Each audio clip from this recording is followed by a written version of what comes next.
Hey everyone, Pete from London Camera Exchange. You join me today for another product announcement from Canon. We're here with Mehdia, the guru of all knowledge of all new things from Canon. You probably know more about what's coming up later on in the year, but we won't talk about that. But today we've got 2 cameras, 2 lenses.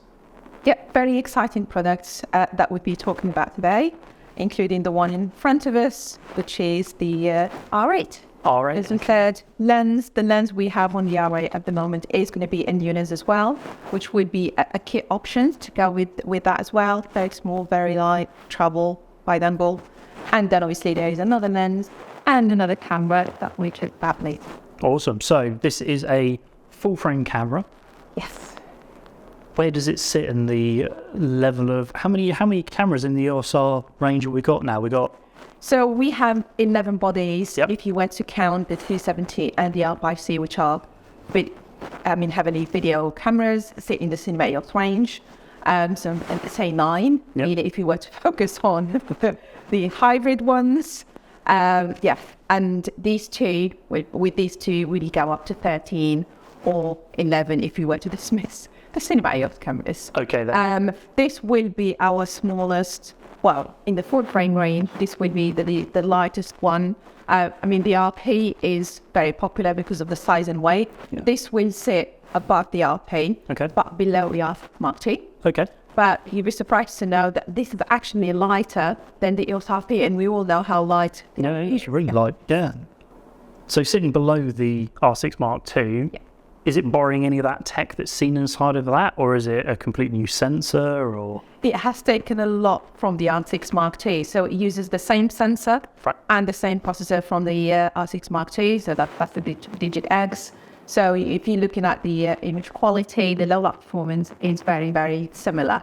What we've done with this is we've combined all the professional pictures from the full frame cameras like the R6 Mark II with the lightweight and the smaller body design from the RP to give you that perfect camera that's slightly more affordable compared to other professional cameras or semi-professional cameras in the range.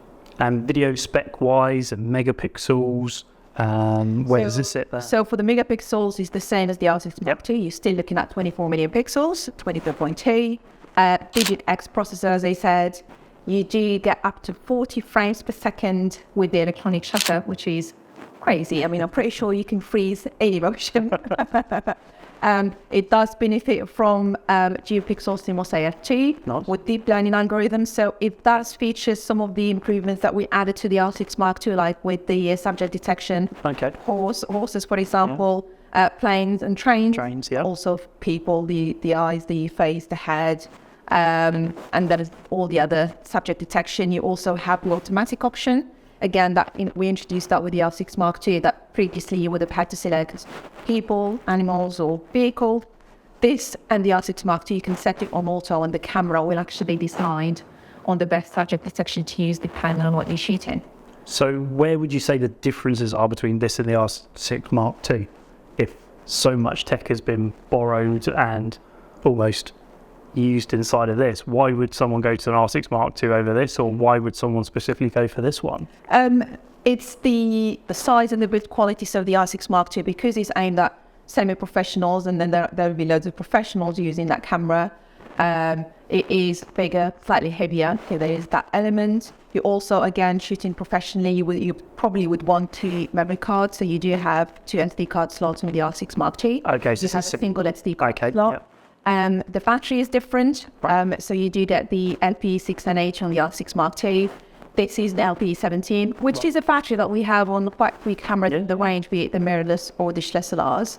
There is the in-body IS, so the R6 Mark II does have IBIS.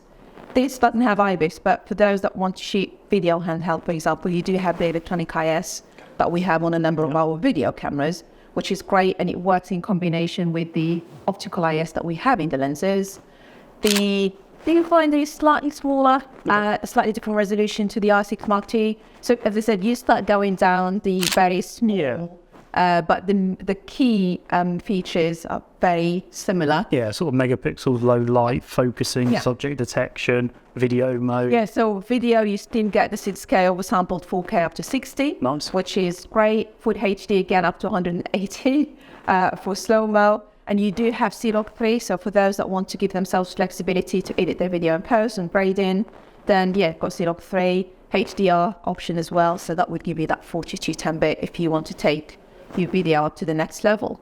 Design-wise, looking on top, it looks like it's, again, borrowed some of those features. So you've got that new photo-video switch there. The mode dial's obviously very similar. So yeah, the design physically is more the RP. Right. That has been improved with the addition of the photo-video switch, which, again, similar to what we said with the R6 Mark II, but having the video option on there, that actually opens up all the options on the mode dial. Right. Which means you have the custom modes with video, you have even the presets, creative filters, and every option on the mode dial can be used in video as well as in photo. And that's really useful for the video modes, especially for those shutter priority and aperture priority modes as well, which obviously were missing from the first version.